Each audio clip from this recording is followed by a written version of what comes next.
Good morning students.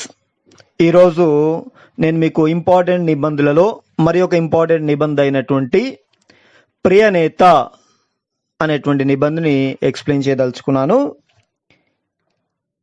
ఇక్కడ నిబంధనకి headings చూడండి.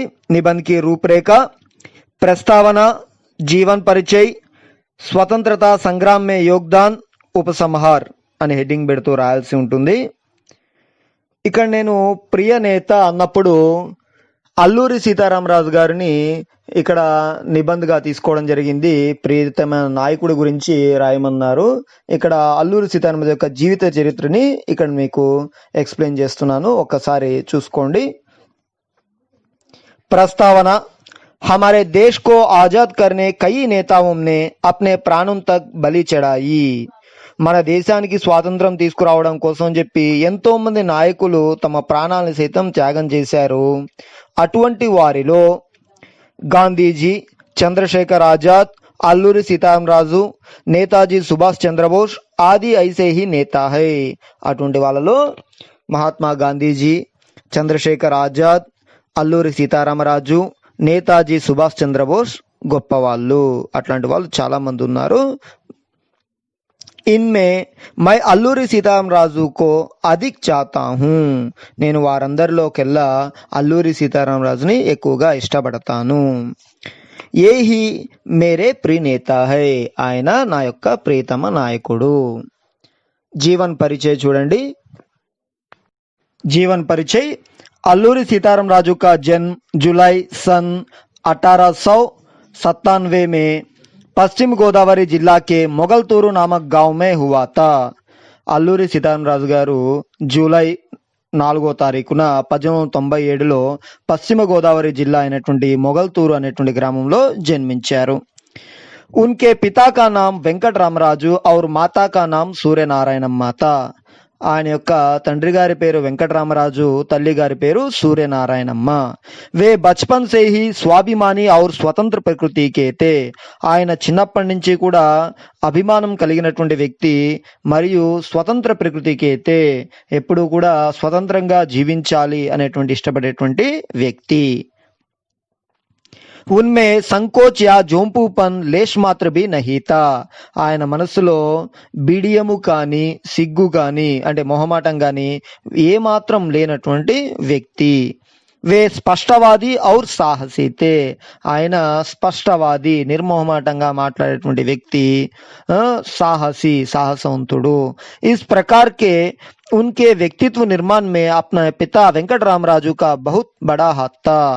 ఆయన యొక్క వ్యక్తిత్వ నిర్మాణంలో అంత గొప్పవాడిగా, గొప్ప క్యారెక్టర్ ఉన్నటువంటి వ్యక్తిగా ఎదగడంలో ఆయన తండ్రి యొక్క వెంకటరామరాజు గారి యొక్క పాత్ర చాలా ఉంది. इस प्रकार अपने पिता के प्रोत्साह के कारण ही वे उत्तम गुणों से उभर कर हमारे सामने आए. ఆయన తండ్రి గారి యొక్క ప్రోత్సాహం వల్లనే ఆయన మంచి లక్షణాలతో, మంచి గుణాలతో మన ముందుకి నాయకుడిగా నిలబడ్డారు. సీతారామరాజు కే అప్నే సిద్ధాంత తే. ఆయనకి కొన్ని సిద్ధాంతాలు ఉన్నాయి. వే ఏక్ మహాన్ స్వతంత్రతా సేనాని, ఏక్ ధార్మిక్ యోద్ధ ఔర్ కర్మయోగి తే. అవే ఆయన్ని గొప్ప స్వాతంత్ర సమరయోధుడిగా, స్వాతంత్ర సేనానిగా, ఏక్ ధార్మిక్ యోద్ధ ఒక మత గురువుగా, ఒక ధర్మపరాయణుడిగా, కర్మయోగి ఒక కర్మయోగిలాగా ఆయన్ని నిలబెట్టాయన్నమాట. अंग्रेजों ने धोखे से मारने से ऐसे महान वीर की मृत्यु हुई. ఆంగ్లేయులు మోసపూరితంగా ఆయన్ని చంపడం జరిగింది. ఆయన్ని మోసం చేసి, బందీ చేసి, కాల్చి చంపడం అనేటువంటిది జరిగిందనమాట. ఈయన స్వాతంత్ర సంగ్రామే యోగ్దాన్. ఆయన స్వాతంత్రోద్యమంలో ఎట్లా పాల్గొన్నారు అనేది చూద్దాం. सीतारामराजू के पिता ने बचपन से ही उनके मन में देशभक्ति की भावना भरा दी. సీతారామరాజు గారి తండ్రి వెంకటరామరాజు గారు చిన్నప్పటి నుంచి ఆయన మనసులో దేశభక్తి భావాన్ని నింపారు. इस प्रकार बचपन से ही सीतारामराजू के मन में देशभक्ति की भावना लहरा रही थी. ఈ విధంగా చిన్నప్పటి నుంచి కూడా సీతారామరాజు యొక్క మనసులో దేశభక్తి భావాలు అనేటువంటివి ఉప్పొంగి ప్రవహిస్తూ ఉండేవి. अपने पिता की मृत्यु के बाद वे घर छोड़कर విశాఖపట్నం आ गए. ఆయన తండ్రి గారు చనిపోయిన తర్వాత ఇల్లు వదిలిపెట్టి విశాఖపట్నానికి రావడం జరిగింది. उस समय हमारे देश में స్వతంత్రత ఆందోళన తీవ్రత, ఆ సమయంలో మన దేశంలో స్వాతంత్రోద్యమం అనేటువంటిది చాలా తీవ్రంగా ఉన్నటువంటి రోజులవి. वे सुभाष चंद्र बोस तथा महाराष्ट्र, पंजाब और बंगाल के बड़े बड़े क्रांतिकारियों की प्रेरणा पाकर स्वतंत्रता संग्राम में कूद पड़े. ఆయన ఆ సమయంలో దేశంలో ఉన్నటువంటి గొప్ప గొప్ప వీరులందరితో, సుభాష్ చంద్రబోస్తో, తర్వాత మహారాష్ట్ర, పంజాబ్, బెంగాల్లో ఉన్నటువంటి గొప్ప గొప్ప విప్లవకారులందరితో కలిసి ఆయన స్వాతంత్రోద్యమంలోకి అడుగుపెట్టారు. వాళ్ళ యొక్క ప్రేరణతో అడుగుపెట్టారు. उन्होंने स्वतंत्रता संग्राम के लिए విశాఖపట్నం के మన్యం పహాడీ క్షేత్ర को चुना था.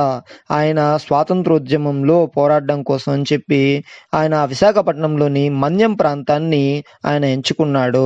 क्योंकि ब्रिटिश शासन में वहां के गिरिजन और आदिवासी घोर यातनाओं का शिकार बनते थे. అదే ప్రాంతాన్ని ఎందుకు ఎంచుకున్నారంటే ఆ ప్రాంతంలో ఉండేటువంటి ప్రజలు ఆంగ్లేయుల వలన, బ్రిటిష్ పాలకుల వలన అక్కడ ఉండేటువంటి గిరిజనులు, ఆదివాసులు యాతనలు, చాలా కష్టాలు అనుభవిస్తూ ఉన్నారు కాబట్టి ఆ ప్రాంతాన్ని ఎంచుకోవడం జరిగింది.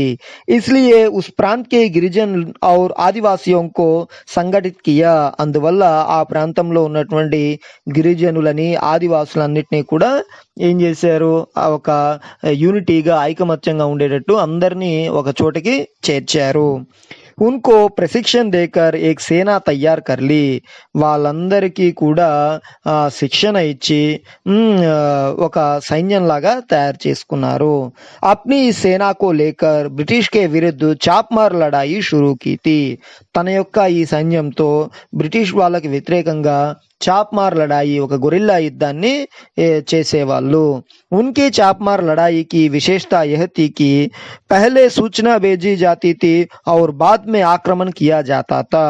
ఆయన యొక్క ఈ విప్లవ పోరాటంలో ఉన్నటువంటి గొప్పతనం ఏంటి అంటే, మొదట నేను ఇక్కడ దాడి చేస్తున్నాను అని చెప్పేవాళ్ళు, ఆ చెప్పిన చోటనే ఈయన దాడి చేసేవాళ్ళు. इस प्रकार सीताराम राजू ने मन्यम प्रांत के कई पुलिस స్థానం को अपना निशान बनाया. ఈ రకంగా సీతారాం రాజు మన్యం ప్రాంతాల్లో ఉన్నటువంటి చాలా పోలీస్ స్టేషన్లపై తన యొక్క ముద్రను వేయడం జరిగింది.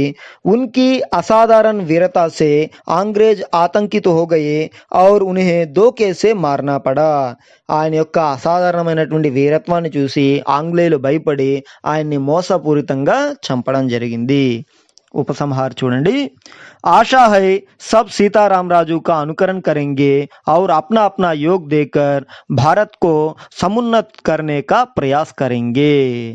నేను కూడా ఆశించేటువంటి విషయం ఏంటంటే, మీ దగ్గర నుంచి మీరందరూ కూడా, మనమందరం కూడా సీతారాం రాజు గారిని అనుకరిద్దాము, మరియు మన యొక్క వంతు కర్తవ్యంగా మన భారతదేశాన్ని ఒక సమున్నత స్థానానికి తీసుకువెళ్ళడానికి కృషి చేద్దాము. ఇదే నిబంధు. స్టూడెంట్స్, ఈయన గురించి ఒక 2 విషయాలు బ్రీఫ్గా తెలుసుకుందాము. అల్లూరి సీతారాం రాజు గారు 1897 జూలై 4న విశాఖపట్నం జిల్లా పాండ్రంగిలో జన్మించారు. అయితే పెరిగింది మాత్రం పశ్చిమ గోదావరి జిల్లా మొగల్లో. రామరాజు గారి తండ్రి వెంకటరామరాజు, తల్లి సూర్యనారాయణమ్మ. ఈయన 9వ తరగతి వరకు చదివిన అల్లూరి సీతారామరాజు గారు సంస్కృతము, జ్యోతిష్య శాస్త్రము, జాతక శాస్త్రము, విలువిద్య, గుర్రపు స్వారీలో ప్రావీణ్యాన్ని పొందారు. 1917లో విశాఖపట్నం జిల్లా కృష్ణదేవిపేట ద్వారా మన్యంలోకి అడుగుపెట్టారు. మన్యం ప్రజల యొక్క దీన స్థితిగతులను పరిశీలించి బ్రిటిష్ అధికారుల నిరంకుశ చర్యలకు వ్యతిరేకంగా విప్లవానికి సిద్ధం కావాలని మన్యం ప్రజలని పురిగొల్పారు. సీతారామరాజు ప్రధాన అనుచరుడు సేనాని అయినటువంటి గంటం దొర. ఈయన నడిపాలెం గ్రామానికి చెందినటువంటి వ్యక్తి. గంటం దొర మిగిలిన అనుచరుల సహాయంతో బ్రిటిష్ అధికారులపై విప్లవానికి అల్లూరి సీతారామరాజు గారు తెరదీశారు. 1922 ఆగస్టు 22న చింతపల్లి పోలీస్ స్టేషన్పై తొలిసారి దాడి చేశారు. 23వ తేదీన కృష్ణదేవిపేట పోలీస్ స్టేషన్, 24న తూర్పుగోదావరి జిల్లా రాజవొమ్మంగి పోలీస్ స్టేషన్పై దాడి చేశారు. ఈ 3 స్టేషన్లపై దాడి ద్వారా భారీగా ఆయుధాలను సేకరించుకొని విప్లవం ప్రారంభించారు. ఇక అక్కడి నుంచి వరుసపెట్టి పోలీస్ స్టేషన్లపై దాడులు చేస్తూ బ్రిటిష్ అధికారుల గుండెల్లో రైళ్లు పరిగెత్తించారు అల్లూరి సీతారామరాజు గారు. ఈ విప్లవాన్ని ఎలాగైనా అణిచివేయాలని నిర్ణయించుకున్న బ్రిటిష్ ప్రభుత్వం మన్యంలో ముమ్మర చర్యలు చేపట్టి చాలామంది సీతారామరాజు గారి అనుచరులని చంపేసింది. బ్రిటిష్ ప్రభుత్వం మన్యం ప్రజలను కాల్చుకు తినడం మొదలుపెట్టింది. ప్రభుత్వం ప్రజలను పెడుతున్న కష్టాలను చూడలేని రాజు ప్రాణత్యాగానికి సిద్ధపడ్డారు. 1924 మే 7వ తేదీన విశాఖపట్నం జిల్లా మొంప గ్రామానికి సమీపాన రాజు స్వయంగా లొంగిపోయారు. సీతారామరాజుపై పగతో రగిలిపోతున్న బ్రిటిష్ అధికారులు ఆయన్ని చింత చెట్టుకి కట్టి కాల్చి చంపారు.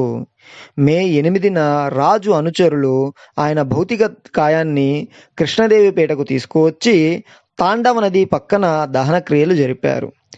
అల్లూరి సీతారామరాజు గారు ఆశించి కలలుగన్న స్వాతంత్రం ఆయన ఆత్మత్యాగం చేసిన 28 సంవత్సరాలకి ఆగస్టు 15, 1947న మన భారతదేశ ప్రజలకి లభించింది.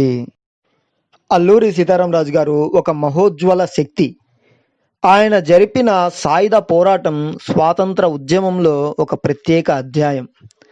సాయుధ పోరాటం ద్వారానే స్వాతంత్రం వస్తుందని నమ్మి దాని కొరకే తన ప్రాణాలు అర్పించిన యోధుడు అల్లూరి సీతారామరాజు గారు. కేవలం 27 ఏళ్ల వయస్సులోనే నిరక్షరాస్యులు, నిరుపేదలు, అమాయకులు అయిన అనుచరులతో చాలా పరిమిత వనరులతో బ్రిటిష్ సామ్రాజ్యం అనే మహాశక్తిని ఢీకొన్నటువంటి గొప్ప యోధుడు అల్లూరి సీతారామరాజు గారు. స్టూడెంట్స్, ఇది మన ప్రియ నేత అయినటువంటి అల్లూరి సీతారామరాజు గారి యొక్క జీవిత చరిత్ర. ఇది ఇంపార్టెంట్ ఎస్సే. ఇది కూడా అందరూ నేర్చుకోండి.